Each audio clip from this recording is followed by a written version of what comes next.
2020년 가정 어드벤처에 함께하는 부모님과 친구들 안녕하세요. 올해는 나의 사랑하는 책이라는 주제로 가정에서 함께 어드벤처를 진행하게 되었는데요. 오늘은 특별히 제가 한 가족과 함께 여행을 통해 성경이 우리나라에 어떻게 들어왔는지, 또 말씀이 우리나라에 어떤 변화를 가져다 주었는지를 함께 알아보는 시간을 가져보려고 합니다. 함께 여행을 떠날 가족들을 모셔보도록 하겠습니다. 가족들 나와주세요.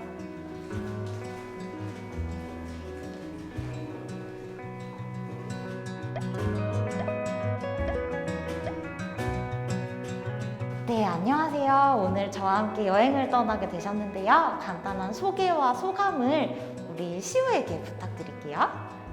평소 한국사를 좋아하는데 한국 기독교 역사에 대해서 알 수 있는 기회를 주셔서 너무 기대되고 설레요. 네, 오늘 저와 함께 한국 기독교 역사를 잘 알아갈 수 있는 시간이 되었으면 좋겠습니다. 우리 올해 주제가 나의 사랑하는 책이잖아요. 오시는 길에 나의 사랑하는 책 가방에 잘 챙겨 오셨나요? 네, 그럼 출발하기 전에 우리가 사랑하는 책, 성경책에 대한 문제를 하나 내고 가볼게요. 우리가 사랑하는 책, 한글 성경은 언제 우리나라에 오게 되었을까요? 어려우니까 보기를 하나 드리겠습니다. 1번 1770년대, 2번 1880년대, 3번 1990년대, 4번 2000년대. 답은 뭘까요? 2번이요. 시우는 2번 같다고 이야기했고요. 우리 연우는 몇 번 같아요? 2번이요. 2번 같아요. 우리 정말 정답이 2번이 맞는지 오늘 우리의 여행을 도와주실 권평 교수님께 한번 들어보도록 할게요. 안녕하세요. 교회사를 가르치고 있는 권평 교수입니다. 1882년에 중국에 선교사로 갔던 존 로스하고 존 맥킨타이어라고 하는 선교사가 있어요. 이분들이 우리나라에 굉장히 많은 관심을 가져가지고 우리나라 사람들하고 중국 사람들 이렇게 많이 교류하는 곳인데 거기에서 우리말로 성경을 번역한 거예요. 그래서 선교사들이 들어오기 전에 성경이 먼저 이분들의 손에 의해서 우리나라에 들어오게 된 거예요. 그게 1880년대 일이에요. 번역된 성경을 언더우드 선교사가 우리나라 처음 들어오면서 가지고 왔어요. 세계 역사상 굉장히 특이하게 성경이 먼저 전래된 선교지였다. 네, 교수님이 이야기해 주신 것처럼 성경은 1880년대, 그러니까 지금으로부터 약 140여 년 전에 우리나라에 들어오게 되었어요. 그렇게 들어온 하나님의 말씀, 성경은 빛이 되어서 어두웠던 조선, 우리나라를 밝히 비춰주는 역할을 했어요. 오늘 여행에서는 말씀이 우리에게 어떤 변화를 가져다 주었는지 함께 알아보는 시간을 가지게 될 거예요. 근데 오늘 우리 어디 가요? 네, 저희는 오늘 전라북도 김제에 있는 금산교회로 떠날 거예요. 모두 준비되셨다면 함께 가볼까요? 출발!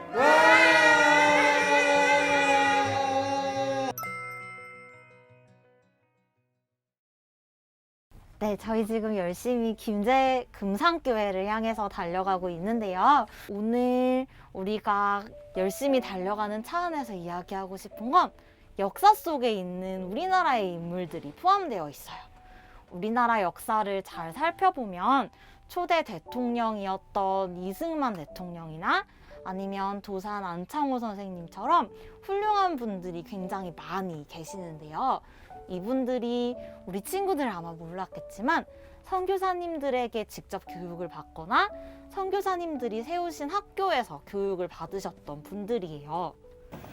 선교사님들이 특히 성경에 관련해 무슨 일을 하셨나요? 네, 우리 한국에 오신 선교사님들은 성경을 한글로 번역하는 작업을 하시기도 하셨고, 그 번역된 성경을 사람들에게 널리 나누어 주는 일을 하기도 하셨어요.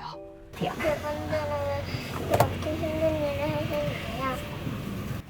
선교사님들은 낮은 데에서 우리에게 오셨던 예수님처럼, 예수님의 마음처럼 정말 우리를 사랑하셨고 그 마음으로 우리나라를 사랑하기 때문에 많은 사람들에게 하나님을 알리고 싶어 했어요. 그래서 그 어려운 가운데서도 우리들에게 많은 것들을 복음으로 전파하셨던 거예요. 네, 맞아요. 선교사님들은 하나님을 사랑하고 또 하나님께서 사랑하시는 우리나라를 향한 사랑의 마음을 품고 계셨던 분들이에요. 우리나라를 너무나도 사랑하셨기 때문에 죽어서까지도 자신의 나라, 자신의 고향이 아니라 우리나라에 묻히기를 원하셨던 선교사님들과 또 선교사님들의 가족들이 많이 계세요. 그래서 양화진이라는 곳에 가면 선교사님들의 무덤이 있어요. 가본 적 있어요. 시우 가본 적 있어요? 네, 양화진에서 무덤에 가서 선교사님들한테 기도도 하고 100주년 기념 교회에 가서 한번 가보기도 했었어요. 네, 한두 번 정도 갔었던 것 같아요. 네, 양화진에는 우리 시우가 잘 이야기해줬던 것처럼 많은 전시관도 있고 또 무덤이 있는데요. 15개 나라 정도에서 오신 400여 명의 선교사님과 또 그 가족들이 묻혀 있는 무덤이 있는 곳이 바로 양화진입니다. 미국과 영국, 호주 등 각각 나라에서 오신 이 선교사님들이 우리나라를 위해서 열심히 복음을 전하고 또 우리나라 사람들에게 여러 가지 교육을 제공해 주시는 등 많은 일들을 하셨어요. 그 중에서도 전우사님이 오늘 우리 시우와 가족들에게 소개시켜드리고 싶은 선교사님이 계시는데요. 민로아 선교사님이라는 분이에요. 민로아 선교사님의 원래 한국 이름이 아닌 영어 이름은 프레더릭 밀러라는 이름을 가지고 계신 분이시고요. 미국 펜실베니아에서 오신 선교사님이세요. 이 선교사님에게는 한 가지 간절한 소원이 있었는데 그것이 바로 아이를 가지게 되는 거였어요. 선교사님 부부가 한국에 입국한 지 6년 정도 시간이 흐른 뒤에 그렇게 기다리던 아이가 태어나게 되었죠. 그런데 그 아이가 태어나서 8개월밖에 되지 않았을 때 세상을 떠나게 되어요. 너무너무 슬픈 일을 맞이하게 되었는데 그 이후에 어느 정도 시간이 흐른 뒤에 하나님께서 둘째 아이를 선물로 보내주셨어요. 그런데 너무 안타깝게도 그 아이는 태어난 지 하루 만에 하늘나라로 가게 되죠. 이런 슬픔을 계속해서 간직하고 있다가 선교사님의 아내가 이 둘째 아이가 세상을 떠난 지 1년 정도 후에 하나님 곁으로 가시게 됩니다. 이 모든 일들을 곁에서 지켜보고 또 같이 슬퍼했던 많은 조선 사람들 중에 하나가 민로아 선교사님께 이런 질문을 하게 돼요. 대체 당신이 믿는, 당신이 전하는 예수는 누구이기에 당신을 이렇게도 힘들게 하냐고 말이에요. 그때 선교사님께서는 대답을 하는 대신에 찬양을 하나 지어서 사람들에게 불러주시면서 예수님이 누구신지를 설명해 주셨다고 해요. 그 찬양이 바로 지금 우리가 가지고 있는 성경책 뒷면에 있는 찬송가에 있는 예수님은 누구신가라는 찬양이에요.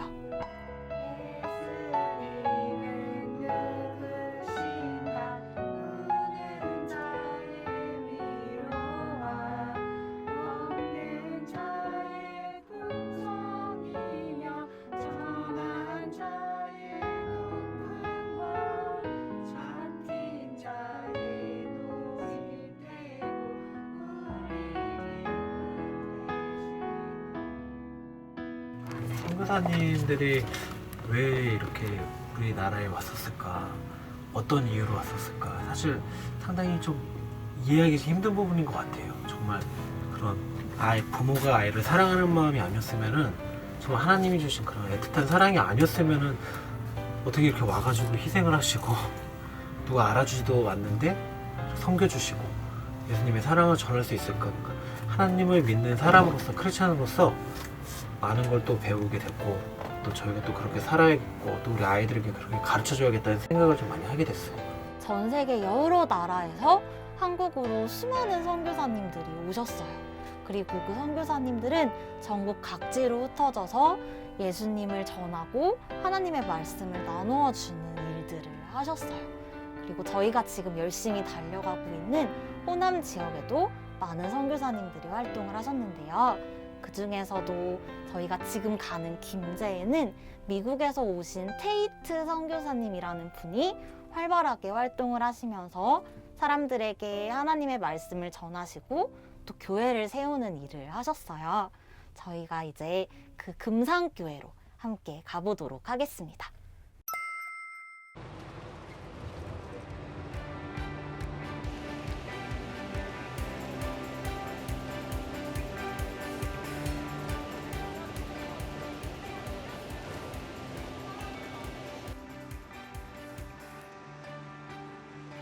네, 저희는 드디어 전라북도 김제에 있는 이곳 금산교회에 도착을 했습니다. 이곳은 우리나라에 유일하게 남아있는 한옥으로 된 교회로 1908년에 지어진 곳인데요. 우리 이제 함께 들어가서 교회 안을 살펴보도록 할까요? 들어가실까요?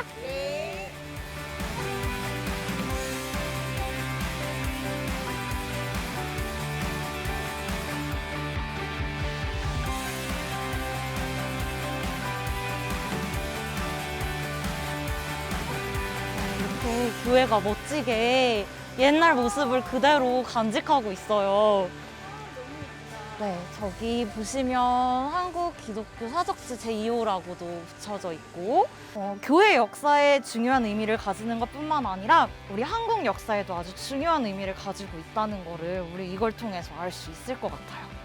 우리 이렇게 한옥으로 된 교회를 본 연우랑 시우의 소감도 어떤지 물어봐도 될까요? 뭔가 옛날 모습을 간직하고 있어서 특이하고 멋진 느낌이 들어요. 특이하고 멋지다. 전사님도 비슷한 생각인 것 같아요. 금산교회는 어떻게 지어졌나요? 네, 금산교회는 앞서 설명드렸던 테이트 선교사님이 이 김제 지역에 오시면서 시작된 교회인데요. 선교사님께서 어느 날 이 지역에 굉장히 부자였던 조덕삼이라는 양반의 집에 머무르게 됩니다. 그런데 그때 조덕삼이 테이트 선교사님께 질문을 하나 해요. 왜 당신 나라처럼 집처럼 살기 좋은 곳을 놔두고 여기에 와서 이렇게 고생을 하느냐, 왜 여기에 왔느냐라고 조덕삼이 질문을 했을 때 테이트 선교사님의 대답이 하나님의 특별한 사랑 때문입니다 라는 대답을 했습니다. 그리고 그 대답에 굉장히 감동을 받은 조덕삼이 자신의 집에 사랑채를 내어서 선교사님이 예배를 드리실 수 있도록 제공을 해주었고요. 그렇게 시간이 흐르면서 계속해서 그 집에서 예배를 드리다가 1908년에 성도들이 한 30여 명 정도 모였을 때 조덕삼과 테이트 선교사님 그리고 마을 사람들이 현재 이 자리에 오늘 우리가 함께 보게 될 교회를 세우게 된 거예요. 그럼 맨 처음 예배는 집에서 드린 거네요? 네, 맞아요. 옛날에는 보통 이렇게 가정집에서 예배를 드리기 시작했어요. 이제 교회 안쪽 모습을 더 살펴보러 함께 안으로 들어가 볼까요? 네. 네, 이쪽으로 함께 가보도록 하겠습니다. 밖에서부터 옛날 모습을 그대로 간직한 한옥이라는 느낌이 물씬 나는데요. 안이 되게 궁금하네요. 들어가기 전에 교회의 이름이 멋지게 적혀 있는데요. 옛 모습을 그대로 간직한 교회 안으로 한번 들어가 보도록 하겠습니다.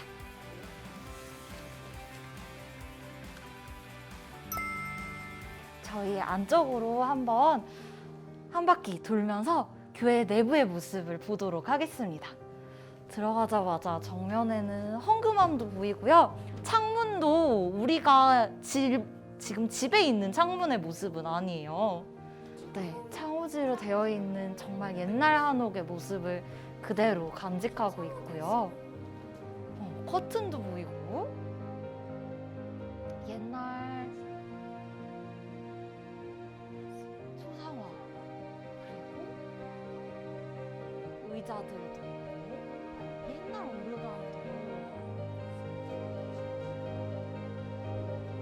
무서운 말, 맞아요. 옛날에 찬양을 부를 때 썼던 악보 쓰거나 인쇄해서 그때그때 악보를 찾아서 넘겨주시면서 함께 예배를 드릴 텐데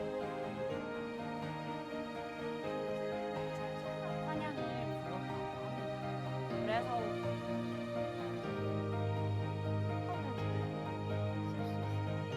전도사님, 교회가 좀 특이해요. 맞아요. 우리가 이렇게 둘러봤는데 교회가 일반적인 구조는 아니에요. 우리 교회가 왜 이렇게 지어졌는지 교수님께 한번 물어볼까요? 교수님, 교회가 왜 이렇게 생겼나요? 우리나라는 그 조선시대 내내 그 유교적 가치관에 의해서 지배받던 나라였습니다. 그 중에 하나가 뭐냐면 남녀 7세 부동석이에요. 그래서 남자와 여자는 7살이 넘으면 함께 앉으면 안 되는 거예요. 이걸 반영하는 게 뭐냐면 이 금상교회 예에서 볼 수 있는 것처럼 기역자 예배당이에요. 그래서 남녀 7세 부동석이니까 함께 앉으면 안 되니까, 그래서 남자는 남자대로, 여자는 여자대로 이렇게 앉아서 중간에 갔다가는 이렇게 휘장을 쳐가지고 함께 볼 수 없도록, 목사님은 저쪽으로. 그런데 기독교가 우리나라 들어왔다 그래서 이런 우리나라의 전통적인 가치와 문화를 무너뜨리지 않은 거예요. 그것들을 존중하면서 서서히 사람들을 변화시키게 만들게 됐던 것이 바로 이제 한국의 초기 기독교라고 볼 수가 있는 겁니다. 그럼 저 같은 어린 아이들은 어디서 예배 드렸나요? 우리나라는요, 전통적으로 11시 예배를 고수했습니다. 그러니까 10시 반에 초종을 치고 또 10시 뭐 50분이나 그때 이제 재종을 치고, 그리고 이제 마지막 종을 치면 11시에 딱 예배를 드렸어요. 그러니까 모든 어른과 아이들이 이제 함께 예배를 드리기도 했고요. 그 7살이 넘으면 남자 여자는 함께 앉으면 안 되니까 이제 엄마 손에 이끌려서 교회 왔던 애들도 7살이 넘으면 무조건 남성 쪽으로 가서 예배를 드려야 돼요. 그래서 이제 아빠가 있는 그런 곳으로 가서 남자들만 모이는 곳에서 함께 예배를 드리는 그런 시대가 쭉 좀 이어져 왔었던 거죠. 한번 찾아보세요. 금상교회 안에 중요한 말씀이 숨겨져 있어요. 그럼 저는 연우랑 같이 못 드리고 아빠랑 예배 드려야 되는 거죠? 네, 맞아요. 우리 그때처럼 한번 앉아볼까요? 네.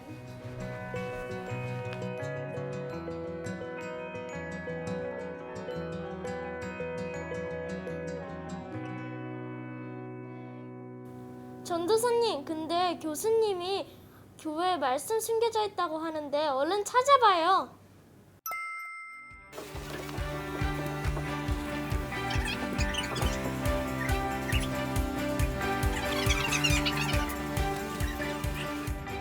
아, 못 찾겠다. 저게 뭐지? 말씀 찾았어요? 고린도전서 3장 16절, 17절에 있는 말씀인데요. 이 하나님의 말씀이 있는 곳은 교회이고, 또 이 교회에서 나오는 우리에게도 역시 우리 자신이 하나님의 교회라고 하는 거예요. 이 당시에 우리나라 사람들이 굉장히 많이 했던 게 뭐냐면 술, 담배, 아편이었어요. 너의 몸 자체가 하나님의 성전이라고 하는 것을 새겨준 거예요. 그래서 볼 때마다 이 몸도 하나님의 성전이기 때문에 거룩하게 여겨야 되는 거예요. 그래서 기독교인들은 절대로 술 마시지 않고 담배 피지 않았던 거예요. 그 돈으로 자녀들을 교육시키고 보다 나은 삶을 위해서 바꾸어 가게 됐던 거죠. 이게 또 기독교의 굉장히 큰 공헌 가운데 하나입니다. 우리 시우가 연우랑 함께 찾았던 말씀을 우리말 성경으로 함께 같이 읽어보도록 하겠습니다. 고린도전서 3장 16절과 17절 말씀이라고 교수님께서 설명해 주셨는데요. 다 찾으셨으면 우리 같이 한번 읽어볼까요? 시작! 여러분은 자신이 하나님의 성전인 것과 하나님의 성령께서 여러분 안에 계시는 것을 알지 못합니까? 만일 누구든지 하나님의 성전을 파괴하면 하나님께서 그 사람을 멸하실 것입니다. 이는 하나님의 성전은 거룩하기 때문입니다. 여러분이 바로 하나님의 성전입니다. 아멘. 네, 당시 조선시대에는 술과 담배에 굉장히 많은 돈을 쓰는 술과 담배에 취해 있고 중독되어 있는 사람들이 굉장히 많았다고 해요. 그 모습을 보신 선교사님들이 이 고린도전서 3장 16절과 17절 말씀을 강조해서 가르쳐 주시면서 하나님의 말씀대로 살아가기 위해서 노력하는 사람들이 생겨났어요. 그래서 평소라면 자신이 번 돈, 가진 돈을 술을 사서 먹고 담배를 사서 피우는데 많이 사용했을 텐데 그 돈을 아끼고 아껴서 자녀들을 교육시키는 데 사용하기도 하고 여러 가지 좋은 일들에 사용하게 된 거죠. 그리고 이렇게 말씀대로 살아가기 위해서 노력했던 사람들의 모습이 교회 건너편 전시실에 또 준비가 되어 있다고 하는데요. 우리 같이 가서 함께 그 모습들을 살펴볼까요? 금산교회 전시관으로 저희가 지금 들어가고 있어요.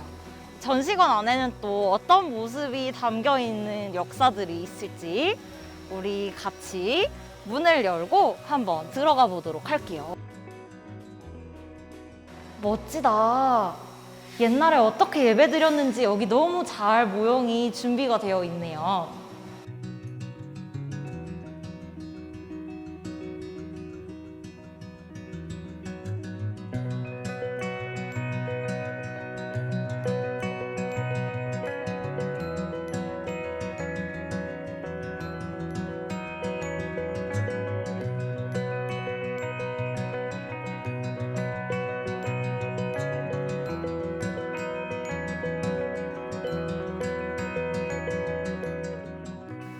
아빠, 이 사람들은 누구예요? 조덕삼 이자익이라는 분이네. 테이트 선교사님께서 조덕삼네 집에 머물렀다고 했는데. 네, 맞아요. 조덕삼과 이자익은 한 집에 살던 사람들이에요. 이자익이 바로 양반인 조덕삼의 마부이자 하인으로 그 집에 머물렀어요. 조덕삼과 이자익은 모두 테이트 선교사님께 복음을 듣고 예수님을 주인으로 고백하고 받아들이면서 세례를 받게 되었죠. 그렇게 조덕삼과 이자익은 테이트 선교사님을 도와 교회를 세우고 섬기는 일을 감당했는데요. 시간이 어느 정도 흐르고 금산교회의 초대 장로를 투표하는 시기가 있었어요. 사람들은 당연히 양반이자 부자인 조덕삼이 투표에서 이겨서 초대 장로가 될 거라고 생각했지만 결과는 완전히 반대였어요. 이자익이 투표에서 이겨서 금산교회 초대 장로가 되었던 거예요. 그러면 그 양반과 하인의 신분 계층이 굉장히 컸을 텐데 어떻게 그런 일이 가능한가요? 사실 당시 조선 사회만 생각하면 절대로 있을 수 없는 일이 일어났었던 거죠. 하지만 조덕삼은 투표 결과를 흔쾌히 기쁘게 받아들이고 더 놀라운 것은 이자익, 자신의 종인 이자익을 열심히 섬기면서 교회를 위해서 끊임없이 헌신했어요. 그리고 더 놀라운 사실은 이자익이 하나님의 말씀을 더욱더 공부할 수 있도록 신학교에 갈 수 있는 후원과 도움을 주고 나중에는 이자익을 금산교회 2대 목사님으로 세워서 섬기기까지 했답니다. 우리나라의 가치라고 하는 건 뭐였냐면 대대로 내려오는 게 뭐냐면 신분 제도였어요. 그런데 성경에서 말씀하는 건 뭐냐면 평등 이야기하고 있거든요. 그래서 성경이 말하는 가치하고 그다음에 우리나라 전통적인 가치가 충돌을 일으켰는데 거기에서 놀랍게도 이 성경의 말씀이 승리한 곳이 바로 금산교회예요. 그냥 하인으로 살다가 일생 남의 일이나 해주다가 일생을 마쳐야 될 그런 사람이 하나님의 말씀으로 변화된 한 주인으로 말미암아서 이 사람의 일생이 굉장히 변화가 된 거예요. 그래서 교회를 변화시켰을 뿐만 아니라 우리나라 전체에 큰 영향을 미치는 위대한 지도자로 자라났던 걸 알 수가 있는 거죠. 이런 모습들을 통해서 우리가 정말 사람이 세상을 변화시키는데 그 사람을 변화시키는 것은 하나님의 말씀이다라고 하는 것을 다시 한번 크게 느낄 수 있게 있을 것 같습니다. 여러분 부모님들도 하나님의 말씀으로 변화되세요. 하나님의 말씀으로 변화돼야 여러분의 자녀를 위대하게 만들 수 있습니다. 네, 저희는 오늘 이곳 전라북도 김제에 와서 대한민국에 유일하게 남아있는 100년이 넘은 한옥으로 된 교회, 금산교회를 방문하는 시간을 가졌습니다. 우리 함께 여행을 떠난 가족들이 오늘 여행을 통해 어떤 기분이었는지 또 어떤 것을 배웠는지 소감을 한번 들어보도록 할게요.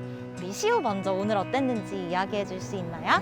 아까 동기처럼 기독교 역사에 대해 많이 알게 돼서 좋았고 또 가족들과 좋은 시간 보내게 돼서 좋았어요. 연우는 오늘 어땠어요?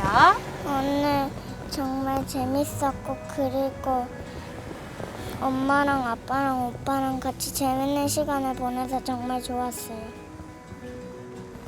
저는 아까도 이렇게 전시관에서도 봤고 여러 가지 둘러보면서 일제강점기 시기에도 불구하고 이렇게 정말 한옥 모습 그대로 초대교회가 보존되어 있었다는 게 너무 감동이었고 많이 기억이 남았습니다. 정말 아이들 크리스찬 가정이라면 한 번 정도쯤은 여행을 와도 좋을 것 같다고 생각이 들었어요. 네, 저도 아이들과 함께 이렇게 초대교회의 옛 모습을 보고 들을 수 있어서 너무나 은혜롭고 의미 있었던 것 같고요. 앞으로도 저희들이 아이들에게 이런 믿음의 삶을 좀 보여줄 수 있으면 좋겠다는 생각을 하게 됐습니다. 네, 저희는 오늘 선교사님들과 믿음의 조상들의 발자취를 따라가면서 우리나라에 복음이 어떻게 들어왔고 또 말씀이 우리나라에 어떠한 영향을 주었는지를 돌아보고 또 함께 배우는 시간을 가졌습니다. 2020년도 가정 어드벤처에 참여하는 모든 가정들에게 이런 동일한 은혜가 가득하게 임하기를 간절히 소망하고 또 기도하며 함께하는 모든 가정들을 축복합니다. 2020 가정 어드벤처 화이팅!